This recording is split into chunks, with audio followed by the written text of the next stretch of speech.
James Clyburn went on Chris Wallace's new CNN show. I almost said Fox News show. But yeah, Chris Wallace is over at CNN now. And given Joe Biden's failing poll numbers against both DeSantis and Trump, Wallace tried to, communicate to Mr. Clyburn, who's obviously, a staunch Biden loyalist.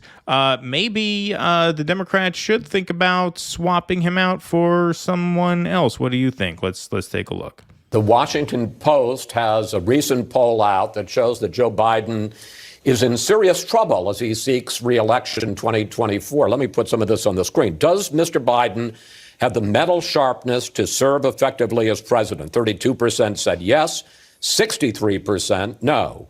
And when Democrats were asked who they want the party to nominate in 2024, 36% said Biden, while 58% said someone else.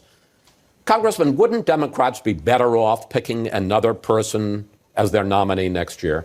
Well, I don't think so. When you go into a general election, it's going to be Democrats against Republicans. I mean, what answer did you think he was going to give there? Oh, you know what? Actually, come to think of it, it's the first of those I've seen. Yeah. Let's go find Marianne.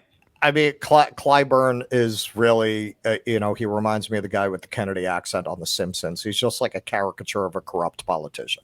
Yeah, like right, that. exactly, Like yeah. that. Like he really does not have the capacity for shame. No. He takes the most money from the pharmaceutical industry of anyone in Congress, and he comes out against Medicare for all on the regular.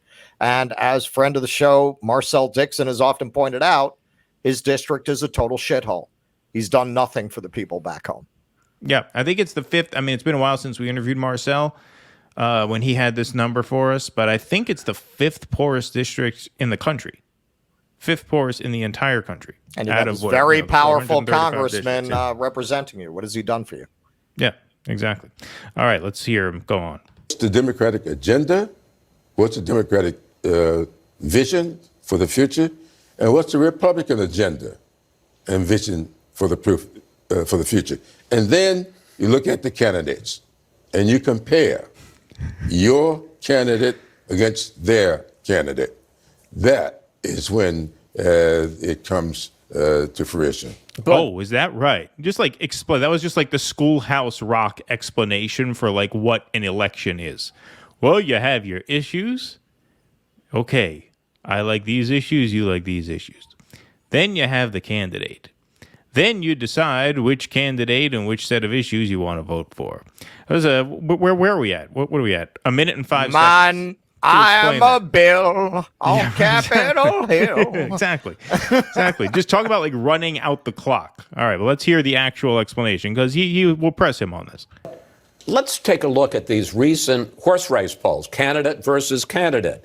Washington Post, Trump +6. The Wall Street Journal, Biden +3. For all of Trump's baggage, and he's got a lot, this race is essentially even. I mean, isn't there a real risk, don't Democrats risk, that if you nominate Joe Biden, with all the concerns, particularly about his age and his competence over the next 6 years, that the country has, there's a real chance that the country ends up with President Trump again? I don't think so, not in the least. And I've seen no breaking in. And when you put Biden up against Trump, Biden does very well. Now, he just demonstrated that he does not do very well. Just literally demonstrated that a second ago. Clyburn is he's a professional. I mean, whatever he is a true political professional. And what is that profession? Roll with the punches. Don't say anything that's going to piss off the people with the money and the power.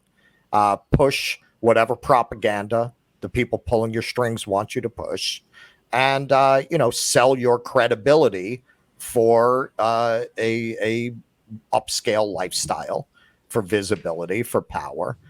So there is no calculus when he's doing an interview like this of, oh shit, I'm lying. That's not even on his radar. Whatever he's supposed to say, that's what he's going to say. That's all he is. He's an empty suit. Yep. The polls, one poll may say one thing, other polls will say another.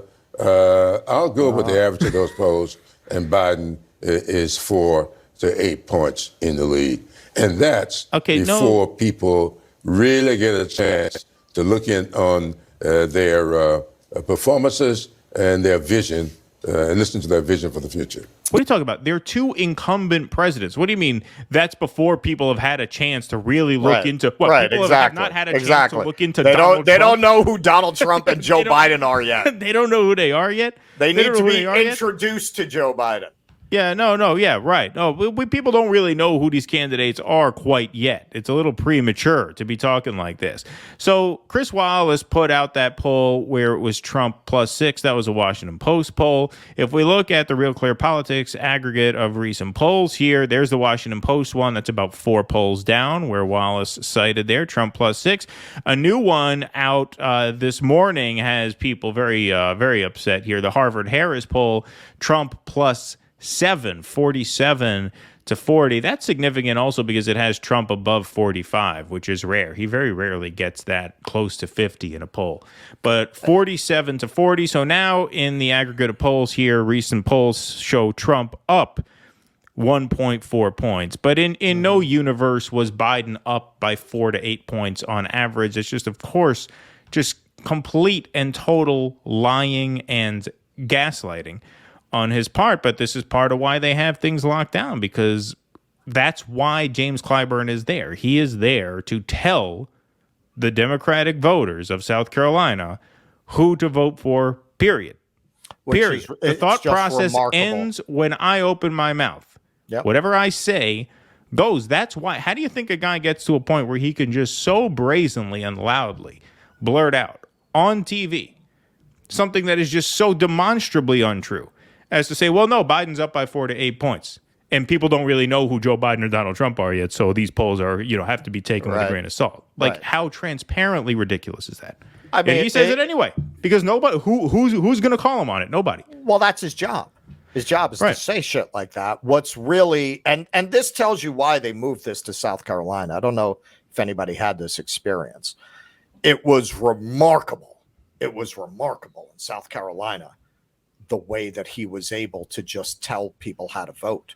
Because if you remember, Bernie was up there in the polling. He was pretty close to Biden. Yeah, he was fairly close. He was within 5 points at one point. And all he had to say was, nope, it's Biden. And it collapsed. And when you now anybody who is a veteran of the Bernie campaigns made that point about Democratic voters in multiple places, how they just towed the party line and would do whatever the party told them to. When you brought that up with South Carolina and James Clyburn, racist! You're a racist! You're saying black voters don't make their own choices? No, man, I'm saying Democratic voters don't. Right. Democratic voters. That's true across the board, no matter where you live. Across the board, no matter what identity. If they're voting Democrat, they're probably deeply, deeply conformist and inclined to just do whatever they're told by the party. That's how we used to think of Republicans. And again, it's another way that the parties have flipped. People used to always talk about how the Republicans were disciplined, right? If they want the party unity, and once they told the voters of the Republican Party who to vote for, they would all close in and vote for that person. Now it's the opposite. Now it's the Republican voters will tell them to go get their fucking shine box, and the Democrats will do whatever they're told. Right.